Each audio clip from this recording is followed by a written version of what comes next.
Eu tive também isso, essa graça, né? Eu tenho recebi muitas bênçãos. Eu gostaria de frisar que quando eu escrevi o livro, eu jamais imaginei que chegaria a isso, né? Na verdade, eu escrevi uma tese. Eu não imaginava que viraria livro, né? E o meu mestrado virou livro. Eu fiz na Fronteira Sul em 2014 e virou livro, que se chama Língua e Direito, uma relação de nunca acabar. Mas a tese você escreve, você está ali no processo e não imagina. E virou livro, né? Então, eu não imaginava que a tese que virou livro, meu Deus, iria chegar nas mãos do Papa Leão XIV.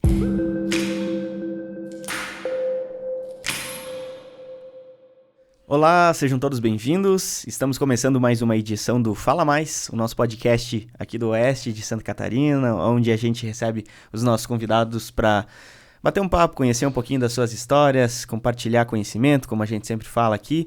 O Fala Mais que tem o oferecimento da Cicobi Valcredsul, também do Frigorífico Arvoredo, da Notável Construtora, da Concórdia Informática e também do Oeste Mais.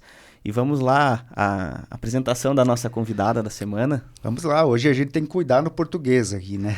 Tem que falar certinho, bonitinho. A gente está recebendo aqui com muito prazer ela é doutora, né, em Linguística pela UFSC, é só isso, né? Então, por isso que a gente tem que cuidar aqui na fala. A Rossali Beatriz Chioqueta Lorenzetti, professora Rossali, seja muito bem-vinda ao Fala Mais. A gente vai falar sobre esse menino que está aqui também na mesa, de capa azul, que é Leitura e Cárcere. Daqui a pouquinho a gente vai falar sobre o livro que ela escreveu e, inclusive, esse livro foi entregue para o Papa, que é uma história, o Papa Leão XVI, né, que é uma história que a gente vai aprofundar daqui a pouquinho. Seja muito bem-vinda. Obrigado pela sua presença aqui. Então, eu é que agradeço. Muito obrigada, Jefferson. Muito obrigada, Jonathan. E a todos que nos acompanham no podcast Fale Mais. É uma alegria, uma satisfação estar aqui, uma honra sempre. Um presente, mais um presente que eu tenho recebido. A professora tem dado bastante entrevista, né? Principalmente depois do episódio que o Dom Odelir, até anotei aqui para não fugir o nome dele, né? Que é o de Chapecó. Ele esteve no Vaticano, né? Numa visita ao Papa. Recebeu lá uma condecoração, né, do novo Papa e entregou o seu livro para o novo pontífice.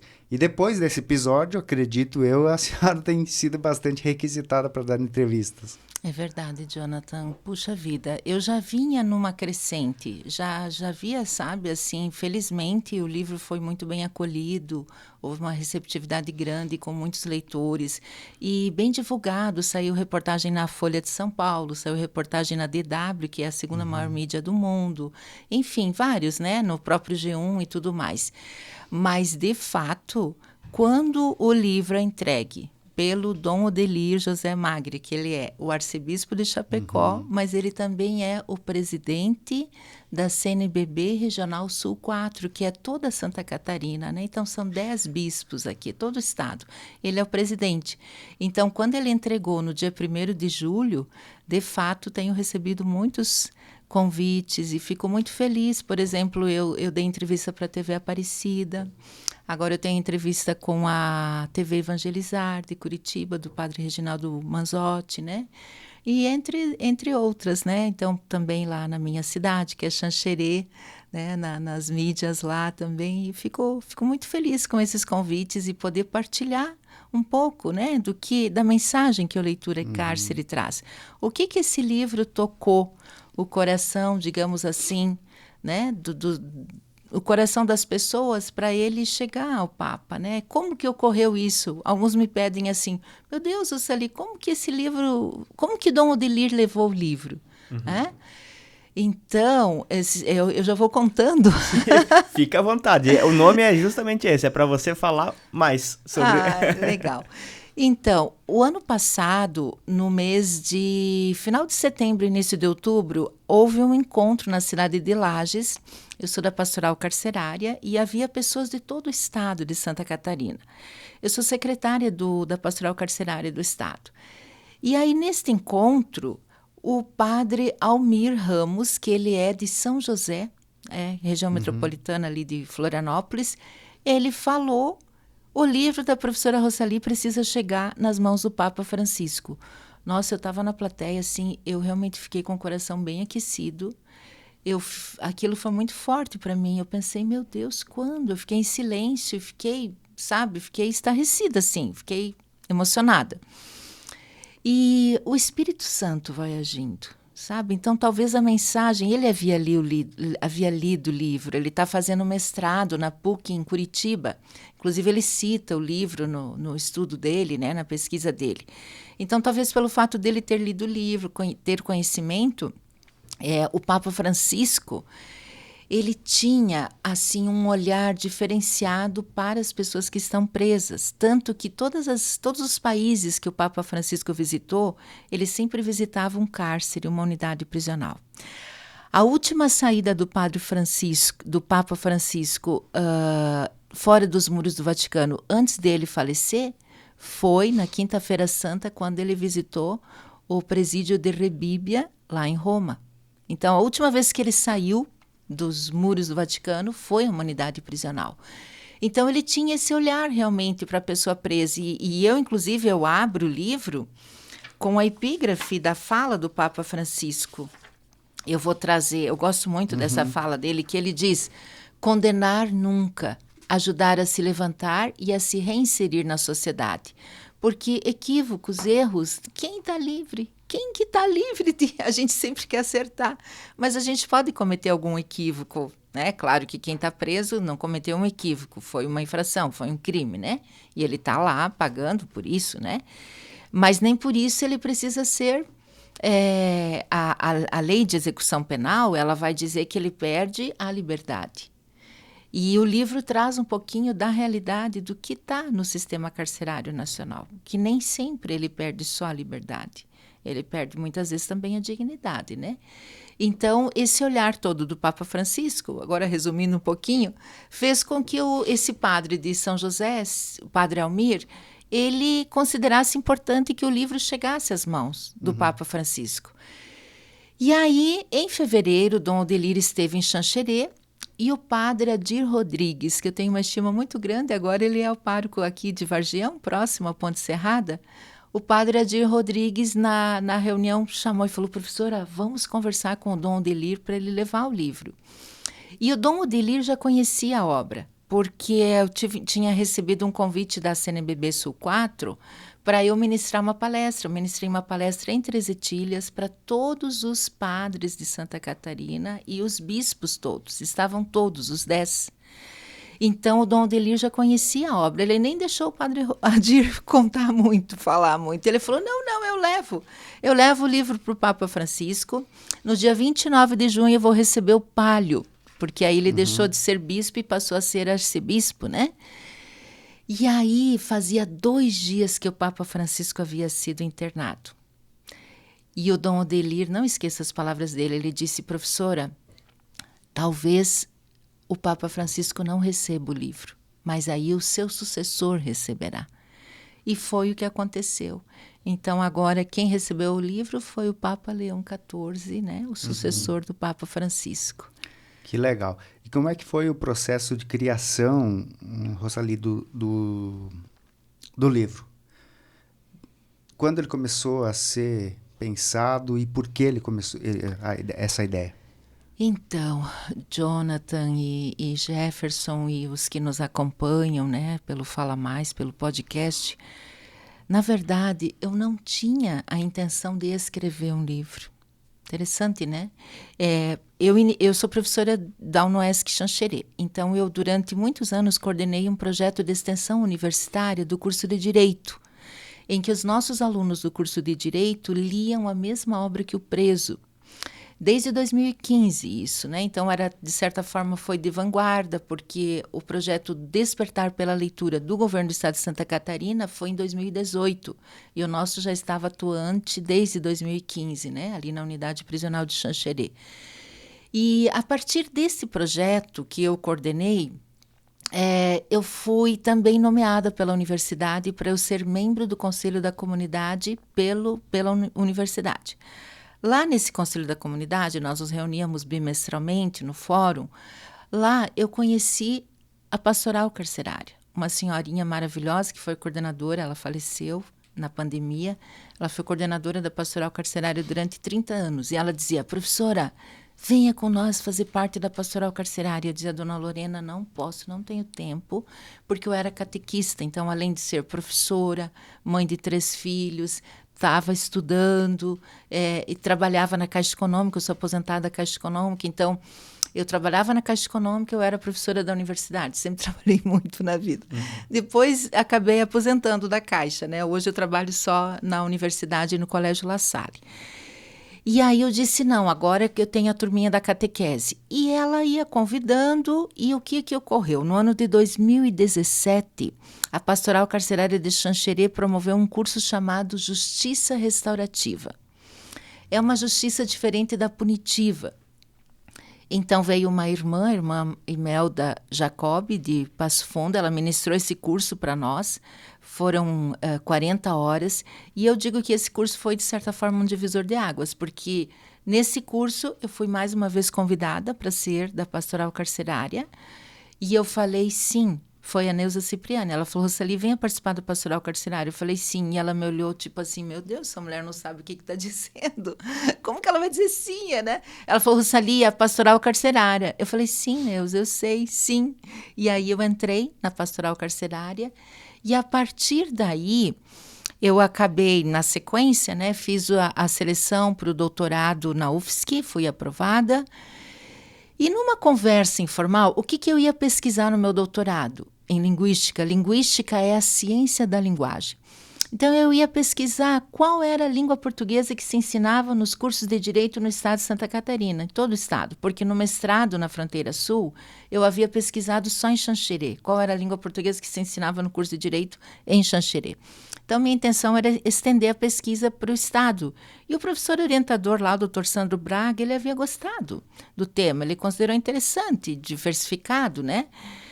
Só que numa das conversas informais com ele, eu comentei desse projeto de extensão universitária, em que os nossos alunos iam à unidade prisional, faziam mediação de leitura. E ele falou, Rossali, a tua tese está aqui, porque a tese precisa ser original. E eu fiquei um pouco preocupada, porque também, claro, um terreno assim, digamos, mais sensível, mais hostil, mais árido, diferente, distinto. E aceitei o desafio. Então, eu pesquisei, eu entrevistei os presos que mais leram nesse projeto de extensão universitária, dentre os anos de 2016, 2017 e 2018. Então, eu precisava elencar um critério, né? Eu não poderia entrevistar os 330 presos. Eu precisava elencar um critério ali de seleção. E então, eu e meu professor acabamos pensando que esse era um critério ideal, o preso que mais havia lido. Então, fiz entrevista com esses presos, transcrevi todo esse texto, deu mais de 30 dias para eu transcrever palavra por palavra, mas ali eu já começava o meu gesto analítico, né? E aí eu faço as análises. Faço análise das falas deles a partir da teoria, que é a análise do discurso, né, que é da língua portuguesa. E na defesa da banca, quando eu defendi o doutorado, que foi no ano de 2021, havia um juiz de São Paulo, a professora da Unicamp, a doutora Suzy Lagazzi, e professores aqui da UFSC também. E a banca gostou muito do tema e sugeriu que fosse publicado, socializado. Havia também a professora Denise Witzel, que é da UniOeste, lá de Guarapuava, no Paraná, enfim. Eu lembro que a professora Denise Witzel até havia sugerido que eu fizesse um documentário. Ela falou, as pessoas não vão ler a tua tese, Rossali. A pessoa não vai lá no repositório de tese da UFSC e buscar, a não ser que ela seja um estudioso do assunto. Faça um documentário. Mas, quando a gente finaliza um doutorado, a gente está exausto, exaurido, e eu deixei tudo quieto, né? Só fiquei ouvindo. No ano de 2023, veio bem forte, que era para eu publicar o livro. E aí, então, eu assinei o contrato com a editora em 7 de julho de 23. E o livro foi lançado em 7 de agosto de 24. Demorou 1 ano e 1 mês esse processo para Está completando um ano aí, então. Isso, exatamente. Então, o livro ele é originário da sua tese. Isso, ele é, na verdade, assim, a tese de doutorado, só que com uma linguagem, digamos, um pouco mais acessível, no sentido, assim, não tem todas as entrevistas, porque o livro tem 381 páginas. Se fosse acrescentar todas as entrevistas dos presos integral, ficaria um livro muito denso. Sim. Então, isso está lá no repositório de tese da UFSC. Se alguém tiver interesse em ler as entrevistas todas na íntegra, está lá. Aqui no livro tem só, assim, recortes dessa fala. Então, o preso, são anônimos, claro, né? O preso falou e, a partir disso, então, faz uma análise, um comentário, né? Dentro do livro, então, tem essas falas dos detentos e também a sua análise. Isso, Jefferson. E assim, na verdade, quando eu comecei a pesquisar, ficou bem forte para mim quem é esse preso que está atrás das grades no sistema prisional brasileiro. Então, eu dedico o capítulo 2 inteiro para trazer isso. Eu trago dados estatísticos. Por exemplo, eu falo assim que não é nada honroso, o Brasil ocupa o terceiro lugar, a terceira posição no ranking dos países que mais encarceram. Nós temos em torno de quase 1 milhão de presos no Brasil, né? E então não sou eu, a Rossali, que está falando, mas foram os dados estatísticos que trouxeram. Há uma sobre-representação dos presos da população negra no cárcere. Há uma baixíssima escolaridade. Por exemplo, o preso que eu entrevistei que mais havia estudado, ele estudou até o 7º ano do ensino fundamental. Mas houve preso que eu entrevistei que havia estudado até o 3º ano do ensino fundamental. Mal sabia ler. Com dificuldade, verdade. E assim, eu não perguntei para eles, mas emergiu da fala deles que eles eram usuários de drogas. Então, algo que eu também trabalho aqui no livro é a questão da lei antidrogas, que ela é de 2006.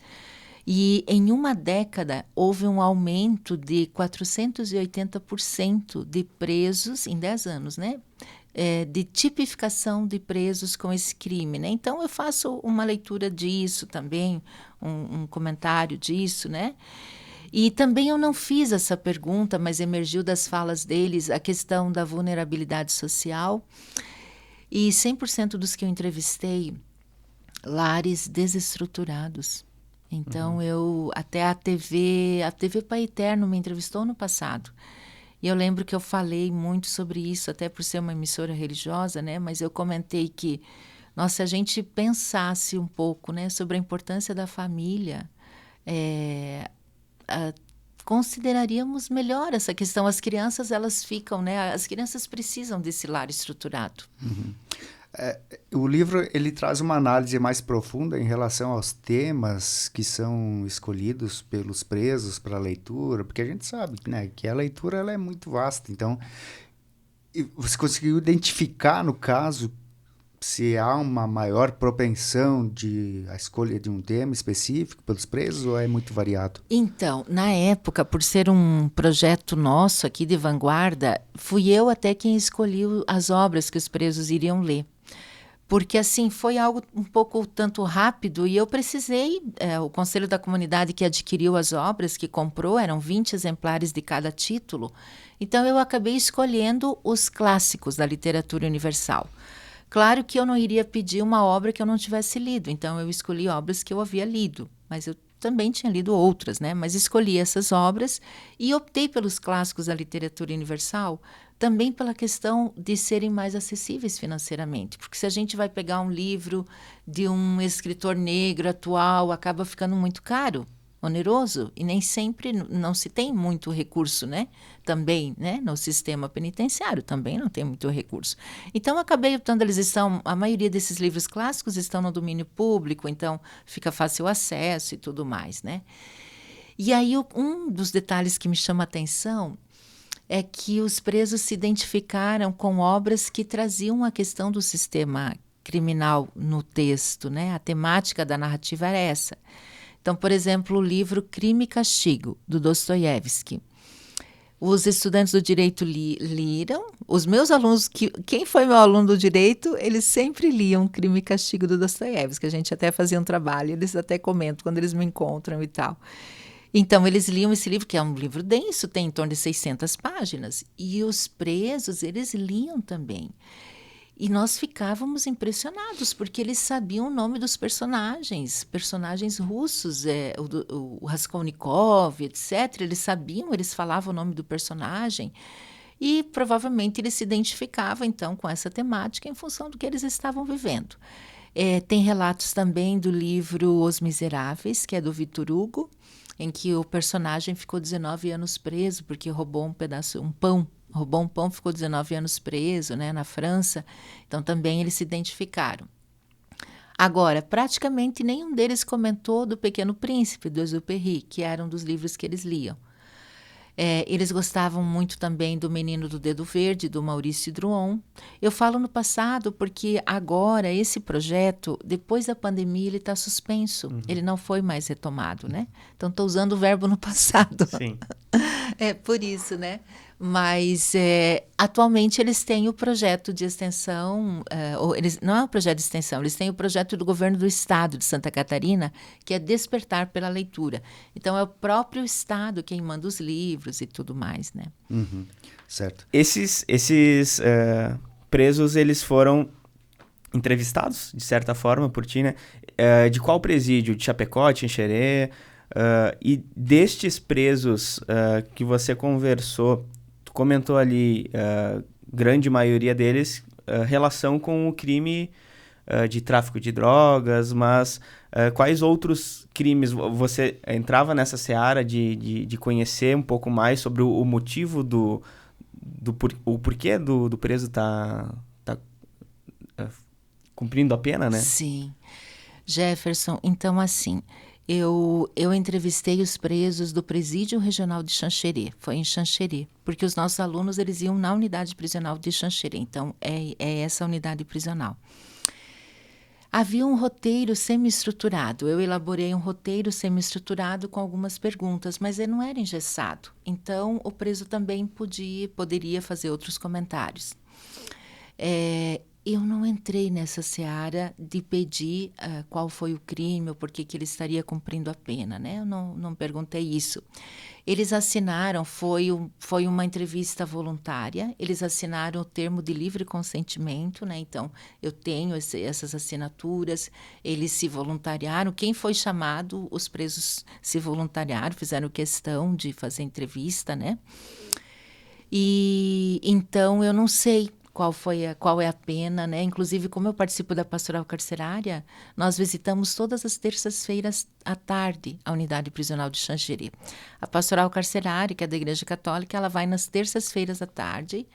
Nós nos reunimos às 13h30 na frente da Igreja Matriz e subimos para a unidade prisional. 14 horas a gente já está lá. E nós ficamos em torno de 1 hora. Então, são alguns membros, né, da pastoral carcerária. E a gente também não pede para eles, né? A gente não pede. Alguns se sentem à vontade de comentar, alguns pedem, inclusive, oração, porque está próximo do julgamento, enfim. Alguns comentam e a gente faz essa escuta ativa, aí a gente ouve, né? Mas a gente não pergunta. Mas esse interesse, então, seu de trazer, inclusive, no início do livro, essa contextualização a respeito desse tipo de crime específico, né, do tráfico de drogas e a lei antidrogas, né, que tu comentou. Isso. Então, não tem tanta relação especificamente com os presos que foram entrevistados. Não tem relação, mas, na verdade, tem. Porque quando eu fui observar, primeiro eu busquei os dados estatísticos, a fatia dos dados estatísticos, quem é o preso que está atrás das grades no Brasil. E quando eu mapeei os presos que eu entrevistei, eu até tenho um gráfico no livro, ficou muito interessante, porque a fatia dos dados estatísticos é o que está em Xanxerê. Então, foram 5 presos que eu entrevistei. 4 deles eles se autodeclararam pardos. Eu também não fiz essa pergunta, mas, enfim, emergiu ali nas falas, né? A vulnerabilidade social também emergiu na fala. A escolaridade eu perguntei. Então, o que mais havia estudado era o 7º ano do ensino fundamental. Então, quando o Jefferson diz, né, sobre essa contextualização que eu faço, que é o capítulo 2, na verdade, ele vem corroborar aquilo que está... O que se vê no cenário nacional é o que eu vi no cenário aqui na unidade prisional de Xanxerê. É o que está ali. Por uma amostra ali, ela referendou, na verdade, o Isso, dado ela nacional. referendou, exatamente isso. Que você acabou descobrindo depois, no caso, né? Isso, porque primeiro eu fiz as entrevistas, né? Então, o título do capítulo é assim, capítulo 2. Quem são os presos do sistema carcerário brasileiro? Preso negro, negro preso. Preso pobre, pobre preso. Preso jovem, jovem preso. Preso com baixa escolaridade. Isso aqui é um dado importante para eu falar. Me corta o coração, eles são, a maioria, muito jovens. Me corta o coração porque eu tenho um filho que tem 21 anos, né? Tenho 3 filhos, mas o meu filho mais novo tem 21 anos. Então, meu Deus, eles são muito jovens. Agora eu não consigo dimensionar o percentual, mas é em torno... Eu tenho a impressão que é quase 50% dos presos brasileiros têm até 34 anos de idade. Eles são realmente muito jovens. É a face do jovem que está na unidade prisional. Então, Rossali, e as conclusões do seu livro? Depois de toda a sua pesquisa, as entrevistas, o levantamento de dados, né? O que dá para extrair de conclusão, assim, de forma resumida? Então, de forma resumida, uma conclusão do livro é a questão da potência da literatura. Porque os presos estão ali, eles ficam os presos do regime fechado, eles ficam 23 horas numa cela de 3x2. Essa cela, pense em 3x2 metros, é um pouco maior que essa mesa, né? É uma cela edificada para 2 homens, para 2 pessoas. E nessa cela estão abrigados, custodiados pelo Estado, 6, 7, até 8 homens. E neste espaço ainda há o chuveiro e há o vaso turco, né? Então, é nesse espaço ínfimo que eles passam 23 horas do dia. Então, eu trago também o que eu chamo, é um capítulo que eu chamo das condições de produção de leitura. E mesmo nesse espaço tão árido, tão hostil, tão difícil, é possível perceber a potência da literatura, porque eles conseguem abstrair. E nas falas deles, eles dizem, quando eu estou aqui lendo, eu esqueço do que eu estou vivendo, ou então eu viajo, né? Pode até parecer uma metáfora, né? Que assim, a leitura é uma janela para a liberdade, né? Pode parecer uma metáfora, mas para eles é verdadeiro, é exatamente isso.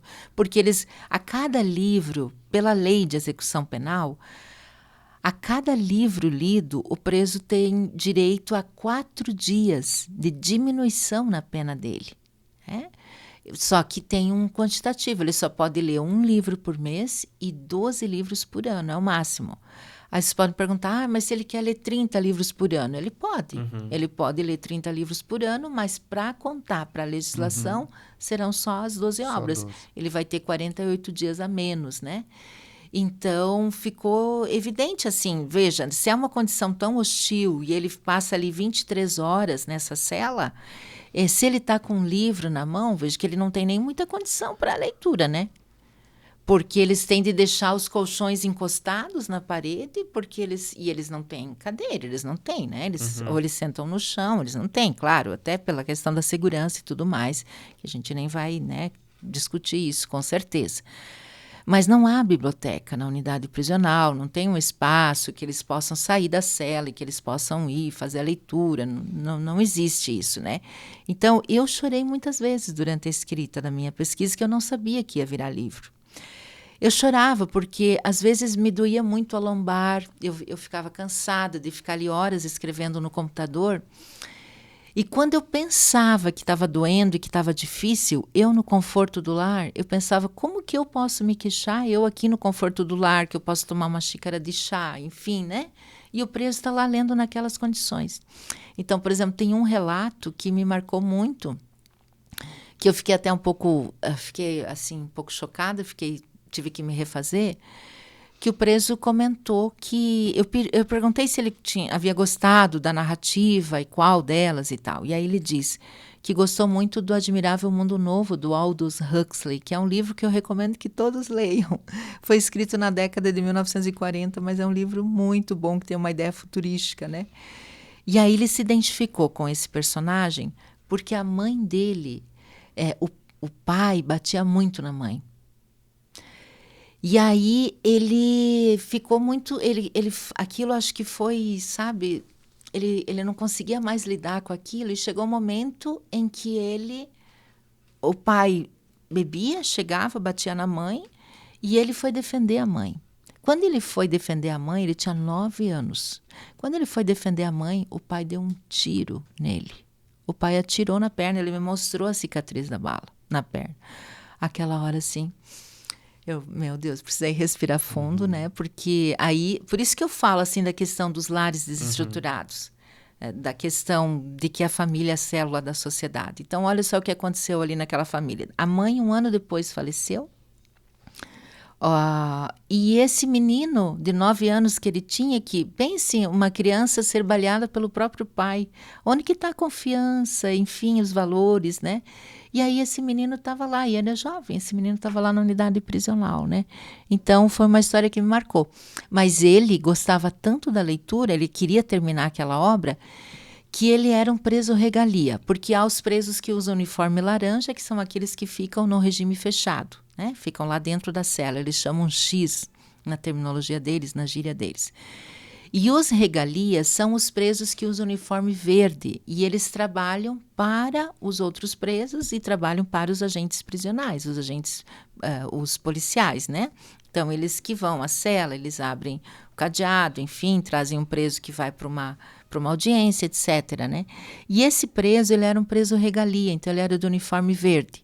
Por ele ser um preso regalia, às 22 horas, na unidade prisional, todas as luzes são apagadas. Mas por ele ser regalia, eles conseguiam ficar com a TV ligada até a meia-noite. E ele lia com a luz tênue da TV, das 22 horas até as 24 horas, até a meia-noite, ele ia com o livro pertinho ali da luz tênue da TV, porque ele queria saber o final daquela história, o que ia acontecer, né? Então, nesse sentido, eu vi que para esse, pode ser que não para todos, mas para esse preso, houve realmente a fruição, a gente chama da fruição, ele curtiu, a literatura virou arte para ele. Ele, com certeza, aquilo fez muito sentido para ele, né? E assim tem outros relatos também, né? Claro que pode ser que alguns não curtam, pode ser que alguns leiam só para se verem livres, a gente não sabe, né? Para se usufruírem dessa questão legal da remissão da pena. Eu até fiz essa pergunta para eles. Mas eu imaginava que eles... Eu perguntei assim, você gosta de ler? Eu imaginava que eles iriam dizer, eu não gosto de ler é chato, eu leio só porque eu quero me ver livre daqui antes. Mas, na verdade, não. 100% deles falou que gostava muito de ler. E aí, então, a teoria que ancora, que dá sustentação, análise das falas dos presos, se chama análise do discurso, e ela tem um vínculo bem grande com a psicanálise. Então, ela vai compreender um pouquinho a questão do inconsciente, da negação, porque quando há uma negação, muitas vezes se está afirmando algo, né? E aí eu fui buscar entender, ancorada nessa teoria, o que significava aquele dizer sim, que todos falaram tão enfaticamente que gostavam muito de ler. Aí, no decorrer da entrevista, um preso falou tanto que gostava de ler que eu perguntei para ele, mas e você fala com a sua família sobre a leitura? E ele disse, não, com a família tem uma coisa mais importante para falar. Então, ali foi um deslize do inconsciente, né? Digamos assim, ali, quando ele estava tentando conscientemente dizer se ele gostava ou não da leitura, ele estava falando para uma professora de uma universidade, uma pesquisadora da UFSC, uma professora branca, enfim. Então, como que ele iria dizer que não gostava de ler? Eu faço essa análise também. Talvez ele não se sentiria confortável de dizer não.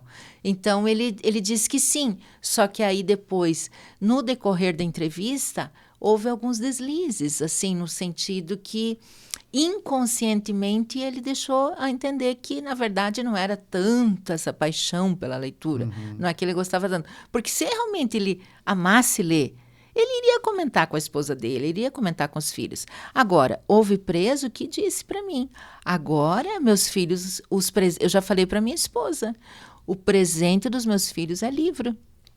Porque muitos deles não tiveram acesso à leitura. Né? Então, quando eles passaram a ler, eles gostaram muito, eles curtiram muito, eles se tornaram leitores assíduos, contumazes. E esse percentual de presos que leem, tu falou que tem essa questão de que os presos que leem, eles têm redução de pena, mas ainda assim, tendo esse artifício também, existe um percentual de presos que não utilizam disso e eles não leem, não gostam, não têm o hábito da leitura dentro do presídio? Eu não vou saber agora exatamente, no ano de 2025, como está essa questão da leitura na unidade prisional, mas eu tenho a impressão que tem um bom percentual.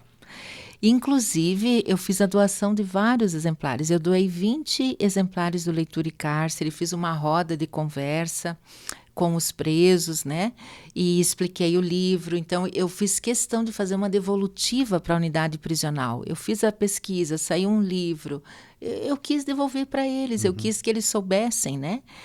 E então, Jefferson, você me pergunta se há um índice, né? Então, até falando sobre isso para você, né?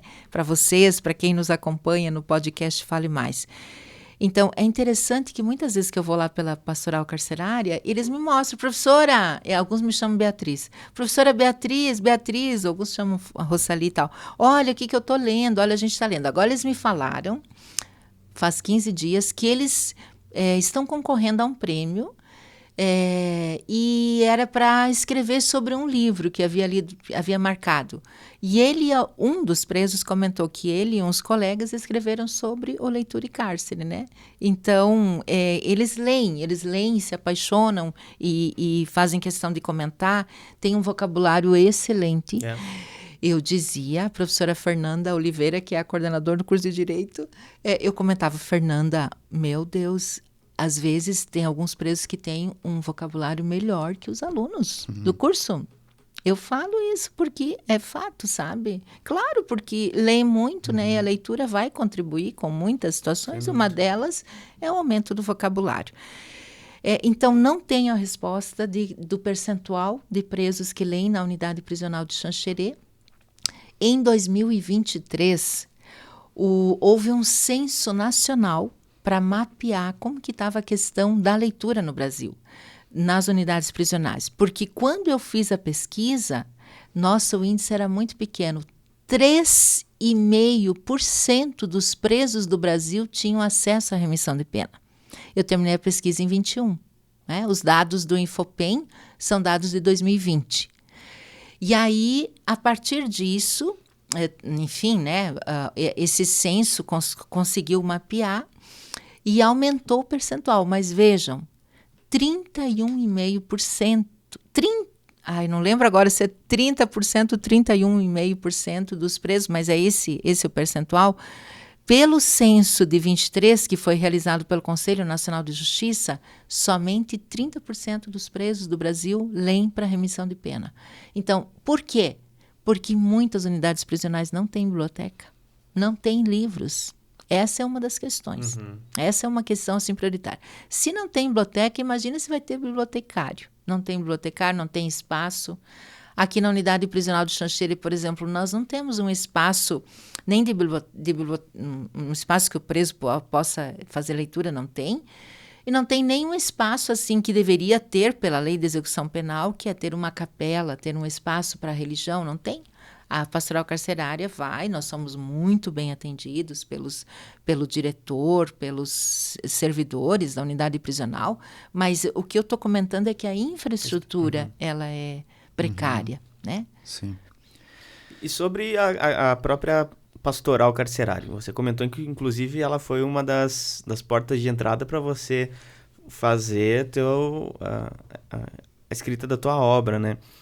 Mas tu trouxe ali a situação de quando teve o conhecimento, foi convidada pela segunda vez, na verdade, né? Para participar. Você já conhecia sobre a pastoral carcerária? Eu, por exemplo, particularmente, não fazia ideia de que existisse esse tipo de ação.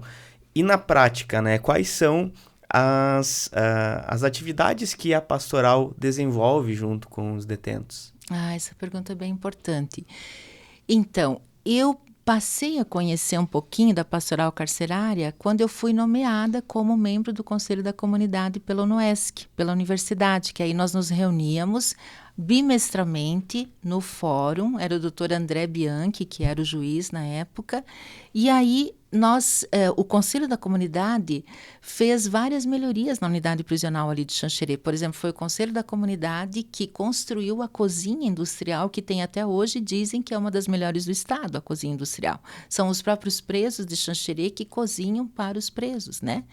Então, a gente sabe que tem unidades prisionais que a comida vem de fora, que a marmita, que às vezes até deteriorada já, né? Tem essa situação. Xanxerê não.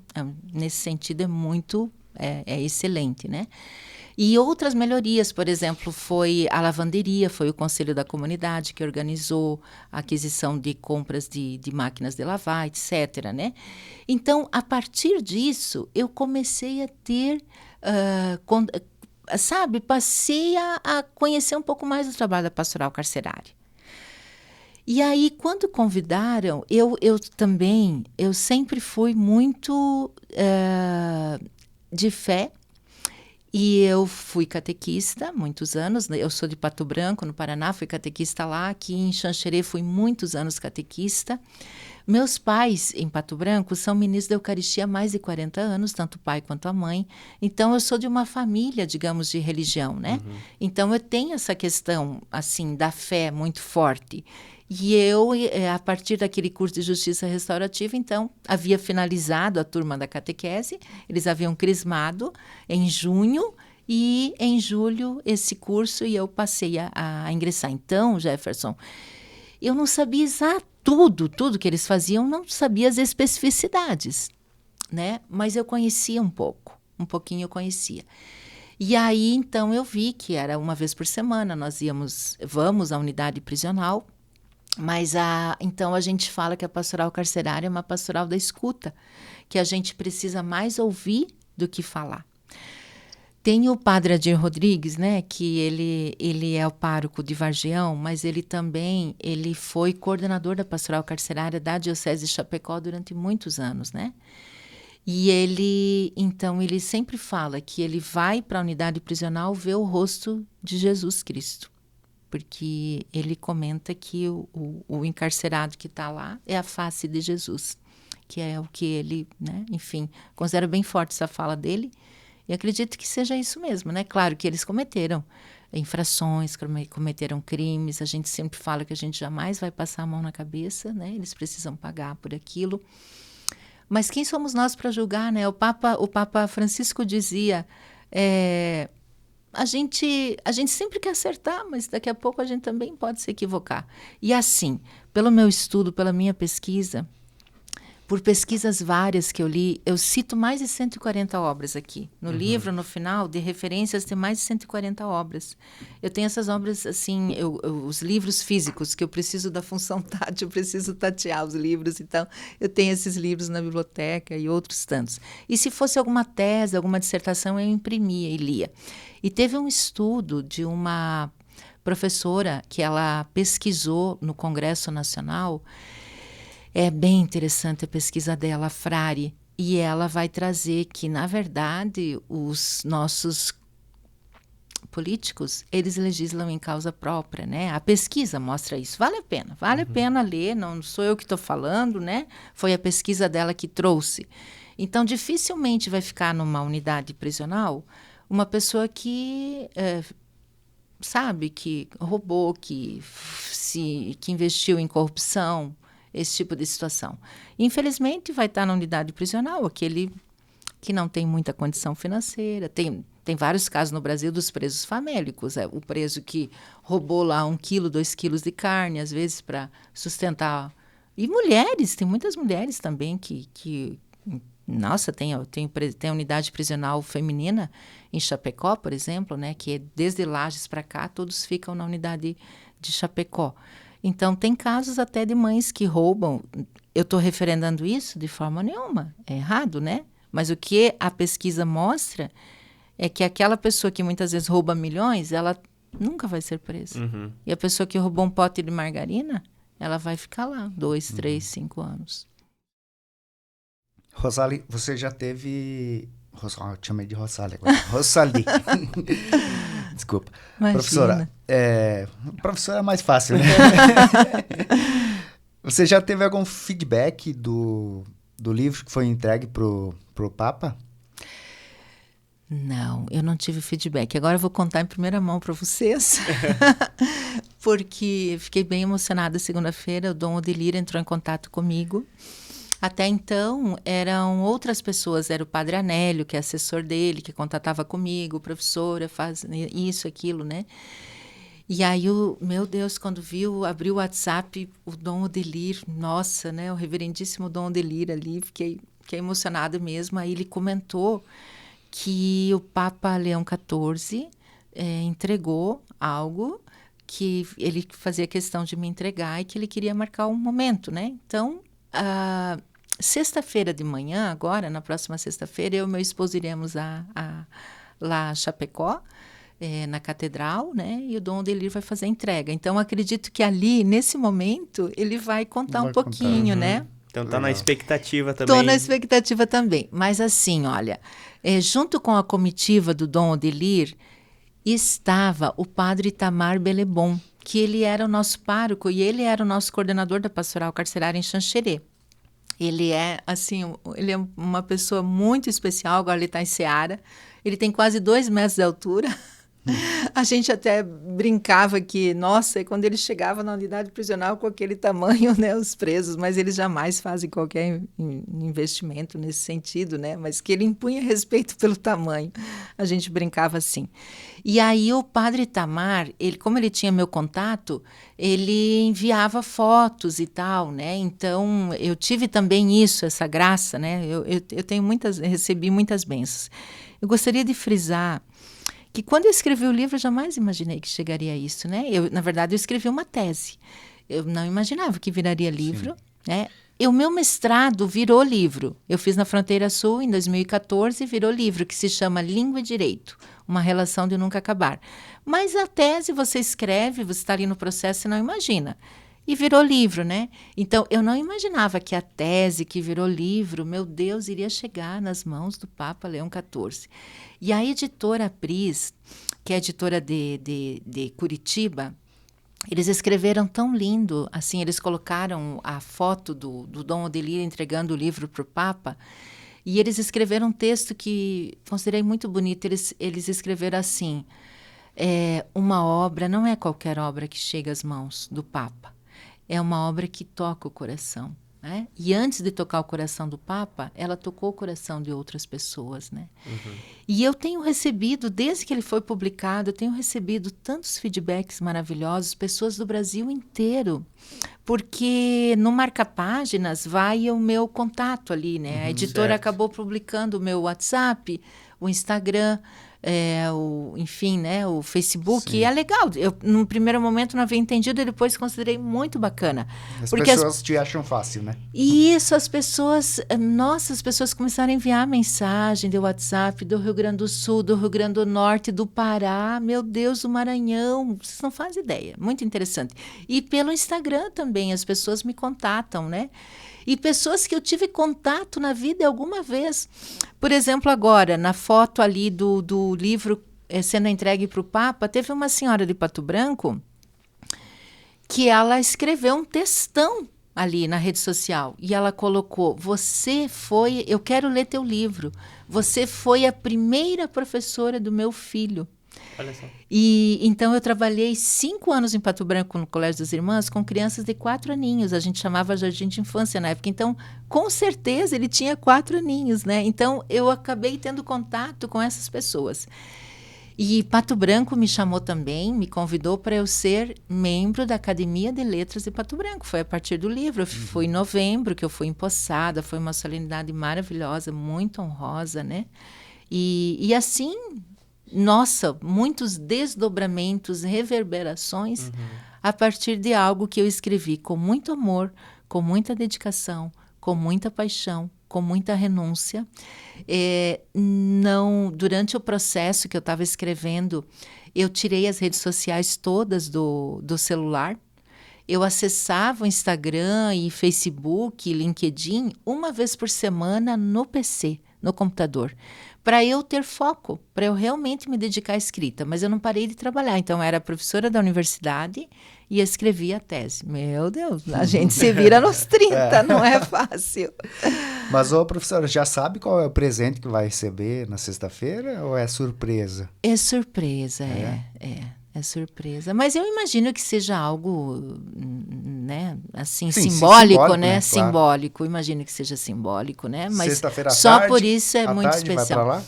De manhã. Amanhã? É. Então, já fazendo aqui uma chamada, né?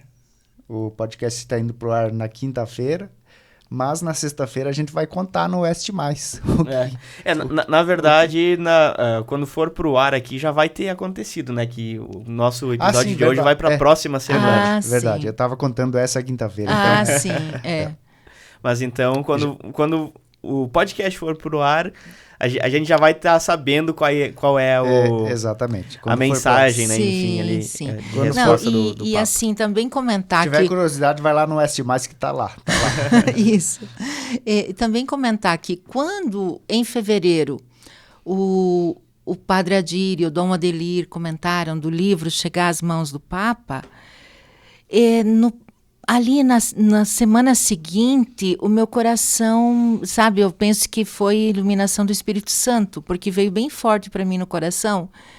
Por que não aproveitar esse momento para não enviar a carta de preso para o Papa? Mas na época eu pensava que era o Papa Francisco, né? Uhum. Que o Papa Francisco tinha ligação com os presos. Aí veio forte. Comentei com o Padre Adir, ele considerou a ideia excelente, entrei em contato com a direção da unidade prisional, eles abriram a oportunidade, aí comprei um papel especial, papel de linho, envelope lindo, dourado e tudo mais, né, que merecidamente que o Papa recebesse. E aí, um agente prisional, que a gente agradece muito, né, os agentes prisionais todos, agradeço demais a unidade prisional de Xanxerê por sempre ter aberto as portas, todos, né, os servidores, agradeço os presos que oportunizaram, né, a escrita da obra, aceitaram a pesquisa, se voluntariaram, né. E aí esse preso, então, escreveu a carta. E até foi ideia do agente penal. Ele falou, professora, vamos fazer assim. Não tinha como ter 339 assinaturas numa carta, ia ficar gigante. Então ele falou, vamos escolher a assinatura de um preso de cada X, de cada cela.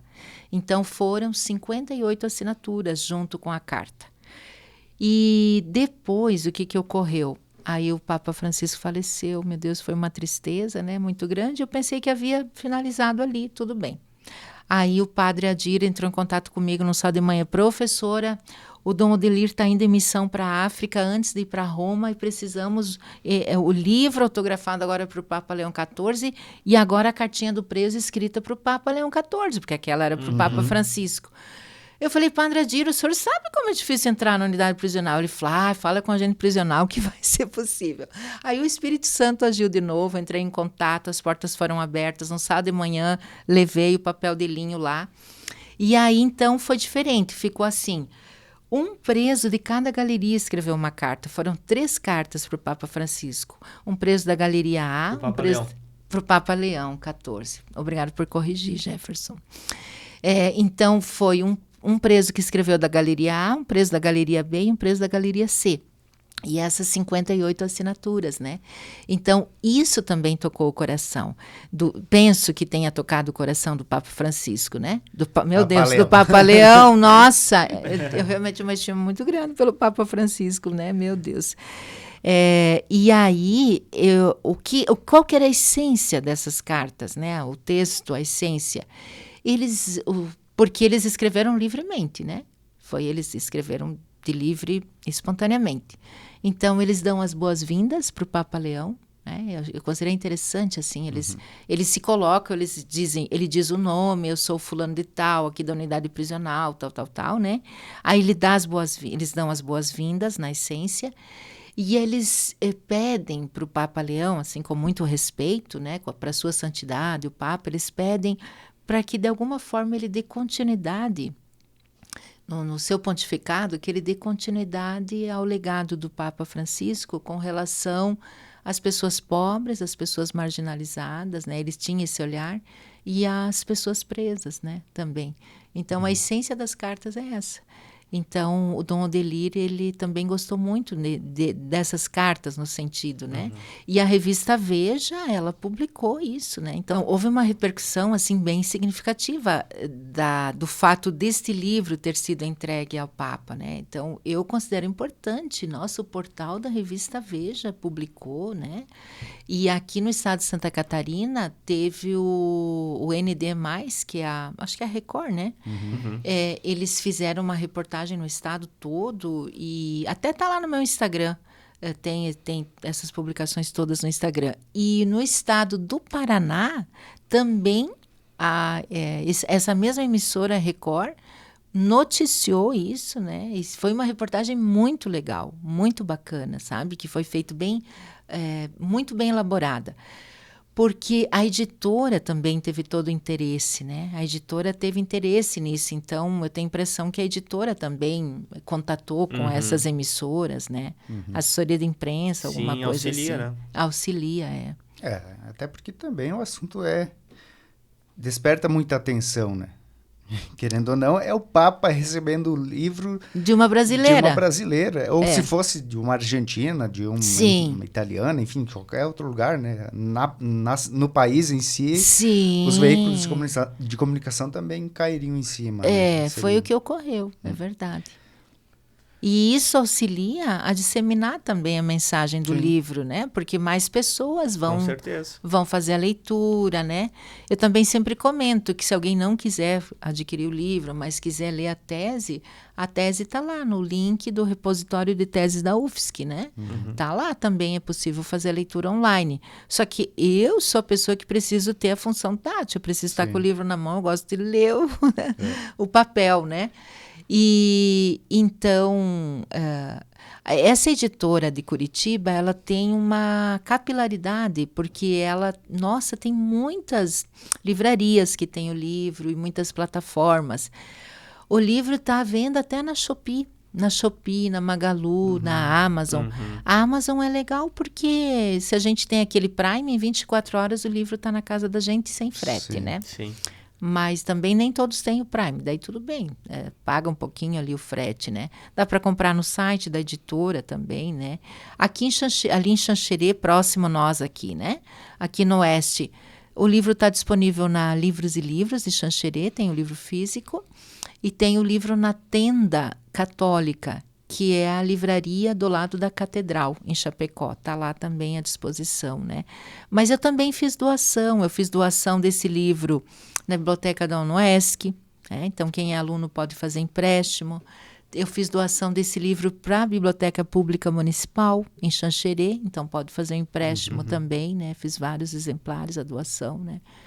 Então... Mas esse fato aí que... um detalhe, né? Pequeno detalhe, né? Do Papa ter recebido o livro, ele vai muito ao encontro do que você comentou antes.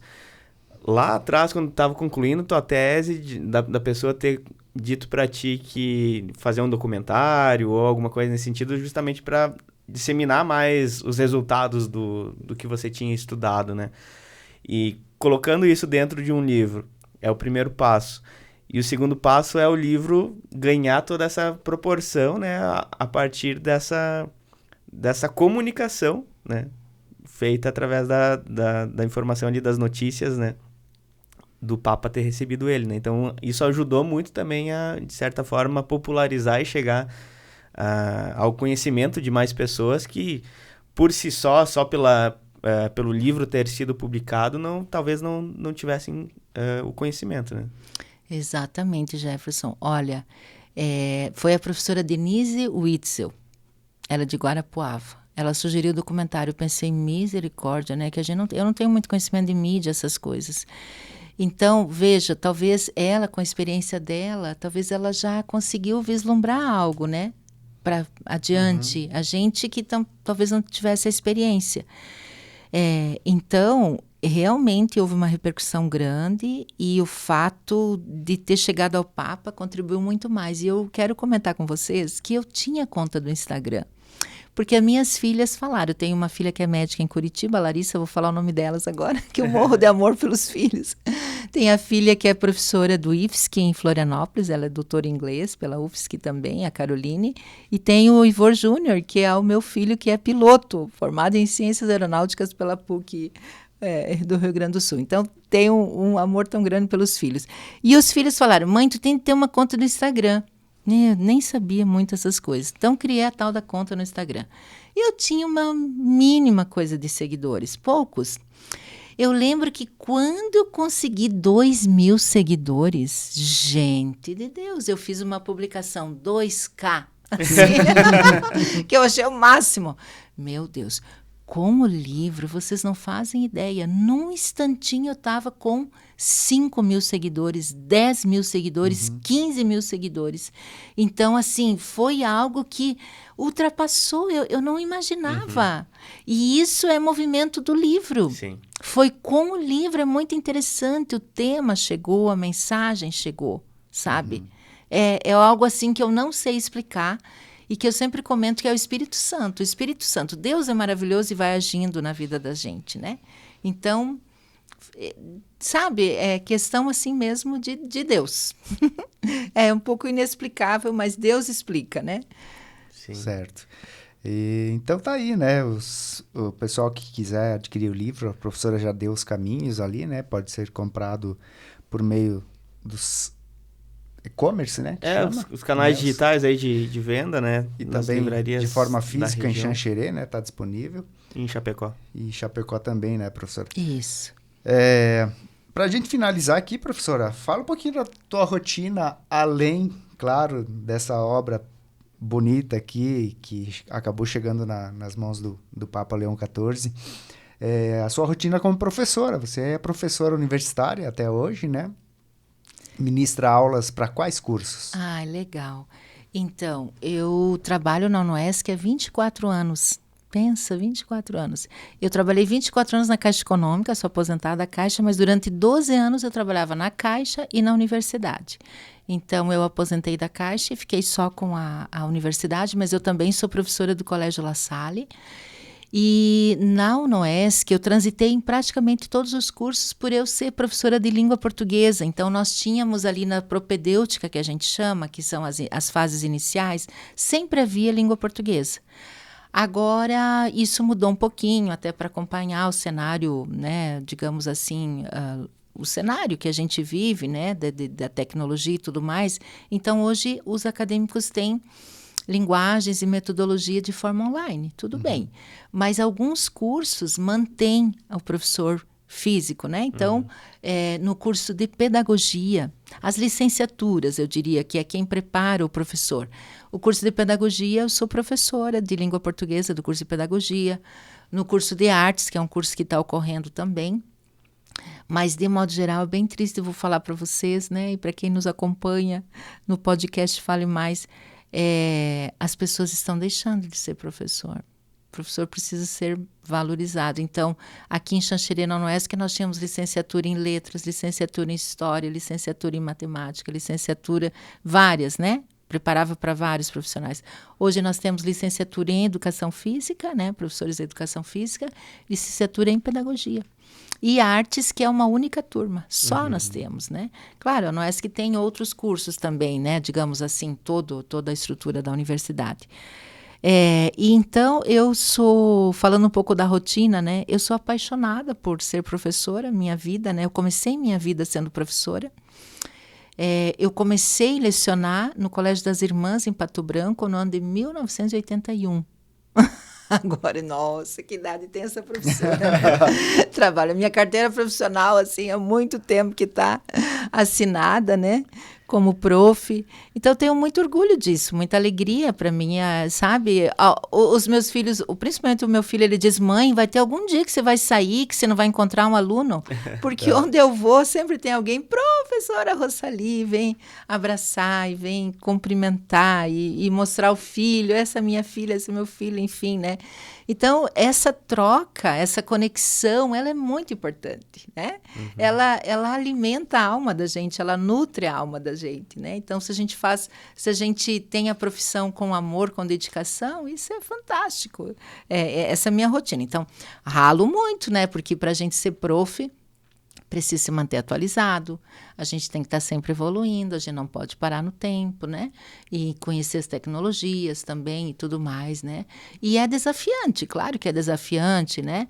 Então, um assunto que eu tenho evitado é a questão da inteligência artificial, né? Que eu não tenho aceitado, mas alguns me dizem que isso é inevitável, que vai ter que aceitar, mas eu não tenho aceitado ainda, né? Mas, enfim, né? E pensem, eu, professora de língua portuguesa, eu preciso valorizar a questão, né? Estou sempre falando sobre isso, né? Texto humano, né? O texto humano que vai fazer a diferença. E eu também sou professora de literatura infantil no curso de pedagogia.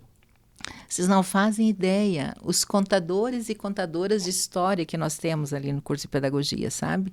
Alunos dedicadíssimos. Então, nós preparamos. Numa aula, a gente prepara o material, por exemplo, guarda-chuva literário.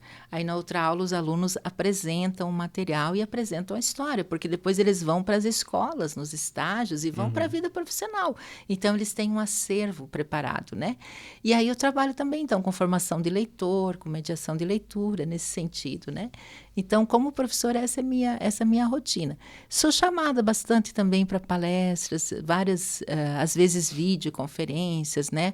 Já ministrei palestra no Conselho Nacional de Justiça, a partir do livro, também ano passado eu fui chamada, em novembro, está no YouTube. E outros, assim, eventos que também, hoje fica tudo no YouTube, é legal, né? Fica um acervo, digamos assim. E vamos nos equilibrando, né? A gente vai se equilibrando porque eu sou mãe de 3 filhos, mas eu sou avó de 4, né? Sou avó de 4 netinhos. Tenho marido, o amor da minha vida, né? Enfim, e precisa também de dedicação. E então tem essa realidade toda, né? Que faz parte da rotina, da vida da gente, né? E que a gente precisa equilibrar. Mas eu preciso dizer que, assim, o meu maior pilar, o que mais me sustenta é a questão da religiosidade, da fé de Deus, né? Porque eu rezo muito, muito pouco perto do que eu teria que rezar, mas rezo e isso me sustenta. E antes de ser professora na área de linguagem, enfim, né, Rossali, você foi bancária? Isso mesmo. Na verdade, foi assim, Jonathan. Eu estudava no Colégio das Irmãs, em Pato Branco, fazia o magistério. Então, o magistério era o curso de ensino médio que preparava para ser professor. E, de uma hora para outra, faltou professor do jardim de infância, das crianças de 4 anos. E a irmã me chamou e pediu para eu lecionar. Imagina, eu tinha recém 16 anos. Eu havia feito 16 anos dia 18 de janeiro. E ela me chamou ali no fim do mês de janeiro. E ela falou, Rossali, eu quero que você assuma essa turma. Eu falei, irmã, eu não tenho condições. Ela falou, eu conversei com a professora de didática. E ela citou teu nome. Você tem condições? Aí eu pedi um tempo para conversar, conversei com meus pais. A minha mãe falou, Rossali, a irmã Alvira, diretora do colégio, ela não iria ter te chamado se você não tivesse condições. Experimenta. E depois, se você não gostar, daí você sai. Mas eu amei, eu adorei. Então, eu estudava de manhã no Colégio das Irmãs e à tarde eu era professora. Aí, no outro ano, eu já comecei a faculdade em Palmas. Então, eu fui durante 4 anos de Pato Branco a Palmas, de ônibus, para eu fazer a graduação em letras, né?